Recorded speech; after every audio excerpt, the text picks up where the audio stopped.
Hey, how's everybody doing? Jay Elson, Andre Fields. The #1 North Dakota State University Bison roll into Vermilion on Saturday and roll out with a 47-7 win over the Coyotes. The Bison win for the 32nd consecutive game, Andre, and they looked like the championship caliber team we expected. Yeah, they did. They did everything that we expected them to do, which was run the football effectively, mix it up, run and pass, and play outstanding defense. They did all those things. They took advantage of opportunities too, and they rolled to their 32nd victory. All right, let's take a look at the highlights now, starting with the first half. The Bison held to a couple of field goals early on, but John Crockett got him started in the second quarter, and he collects his 10-yard touchdown run to make it 13-0 North Dakota State.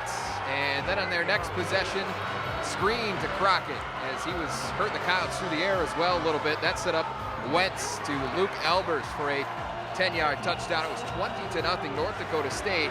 Coyotes finally got something going there toward the tail end of the first half. Eric Shuford with a catch. They went for it on fourth down. Kevin Earl picked that up.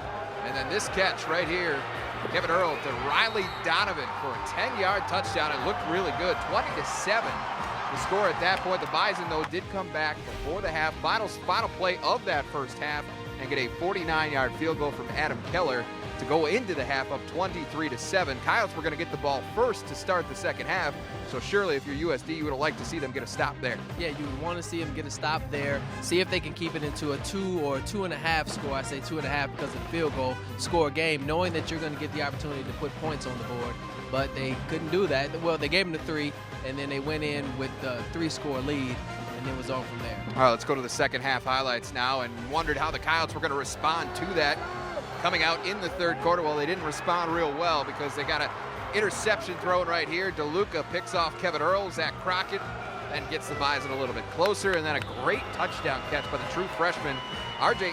Urzendowski, who had himself a big day, probably his best day as a college player, over 100 yards receiving. King Frazier, he had a good day as well, backing up John Crockett. He was over 100 yards. This run sets up Crockett out of the backfield. 2 catches, 40-plus yards for Crockett. Hit a touchdown on the ground, touchdown through the air. Frazier over 100 yards, spelling Crockett. Chase Borlock probably just kind of delivered that final nail in the coffin for the Coyotes there late with just over a minute and a half to play. A 23-yard touchdown run made it 47-7, which was the final.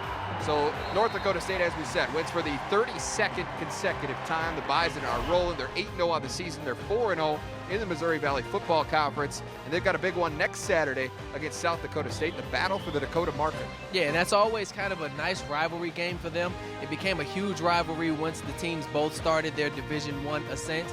And so you know that it's going to be very, very, very emotional next week up in the Fargo Dome. Coyotes fall to 2-6. They're 0-4 in the Missouri Valley Football Conference with a tough trip to Youngstown, Ohio next Saturday to take on the Penguins. Youngstown State went into Brookings on Saturday and beat South Dakota State by a score of 30-27. That does it for us from here. For Andre Fields and our Midco SN crew, I'm Jay Elson.